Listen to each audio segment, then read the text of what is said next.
Bon, les jeux du jeudi, parce qu'à l'époque, on n'avait pas école le jeudi, c'était pas le mercredi. On était pas mal, là, soit du quartier Saint-Pierre, du Gondet, mais surtout Saint-Pierre.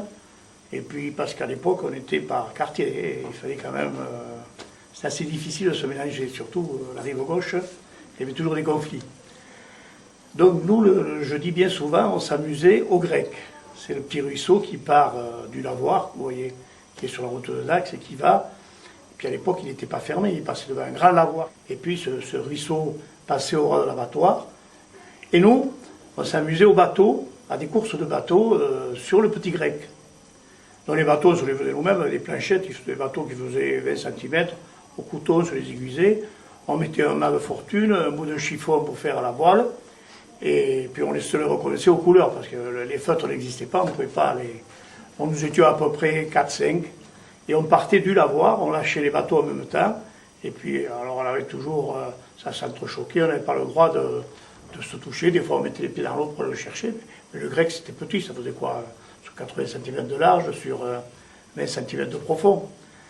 Alors là, des fois, on voyait des rats qui traversaient, mais on n'avait pas peur, hein, les rats avaient plus peur que nous, ils partaient.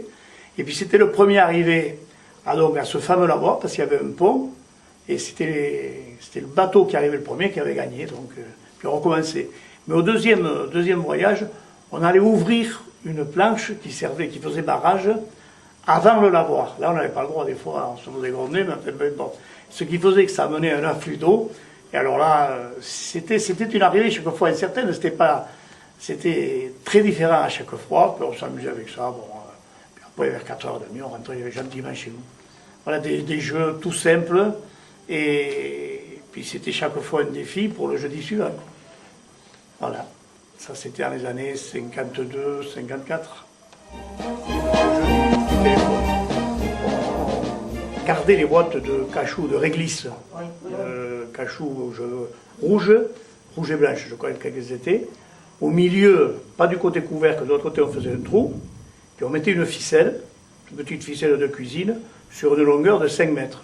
On la reliait à une autre boîte de cachou, on se tendait la ficelle au maximum, et on portait, comme un écouteur, la boîte à l'oreille. Et on entendait, finalement, on se parlait, la vibration, c'était le jeu du téléphone. Je pense qu'il y a beaucoup d'enfants qui ont joué à ça, téléphoner, premier téléphone. C'était dû à la vibration qui passait à la ficelle.